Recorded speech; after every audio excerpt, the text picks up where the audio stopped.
খোলা লেক তো ওই তো হকা এই জায়গার যে ভিউ নাই তো হাজার হাজার লেক আছে লক্ষ লক্ষ লেক আছে এও লেকের মধ্যেও একটা লেক হইল বাংলাদেশের শ্রীমঙ্গলের কমলগঞ্জের একটা লেক আর এই লেকের নাম হইল পাত্রখোলা লেক যেটা হইল হিডিং প্লেস অর্থাৎ একবারে এলাউড নাই তো এই জায়গা বিশেষ করিয়া কার কারণে হয়েছে আমি দেখাই ও দেখতে পারা হেলো শ্রীমঙ্গলের আমার বড় ভাই জাভেদ ভাইয়ের কারণে ইচ্ছে হয়েছে কারণ জাভেদ ভাই আমরা অনেক বেশি জায়গা লইয়া বুঝাইছেন যা আপনি ধারণা কিতা হইয়া এর চেয়ে ধারণা হইল হইছে না একটু শুয়ে যেতে কারণ হইল গিয়া ই লেকটা আসলে অনেক ভালো লাগছে আমরা মূলত লেক শুকাই আইছি গোসল করতাম সকাল থেকে বার হইছি টায়ার্ড তো বাইর খান্দাত আমরা আইলাম ভাই কিছু খোঁসাইন আপনারা সুপ্রিয় দর্শক অসংখ্য ধন্যবাদ।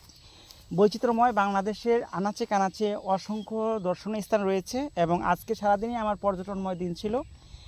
খুবই ভালো লেগেছে দুজন ছেলের থেকে অতিথি আমাদের নিমন্ত্রণে আসার কারণে। আর এই যে লেকটি দেখতে পাচ্ছেন দৃষ্টিনন্দন অপরূপ এবং আরেকটু বিকাল হলে এখানে অসংখ্য পাখি আছে, এই পাখি ভরা ভরপুর। আর এই লেকটি হচ্ছে বাংলাদেশের যদি কোনো লেক থাকে এটা হচ্ছে বদ্বীপ লেক বলে। কেন?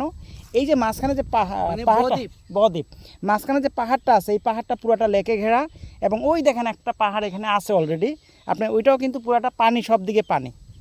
হ্যাঁ, আপনি দেখতে পাচ্ছেন এই রকমের আরও 4টা অংশ আছে পানি ঘেরা, মানে অসংখ্য এই রকমের আছে। সাধারণত এই রকমের লেক আমরা খুব কম দেখতে পাই। তো আমার সিদ্দিক ভাইকে অসংখ্য ধন্যবাদ এবং উনি অত্যন্ত ভালো মানের একটা ছেলে।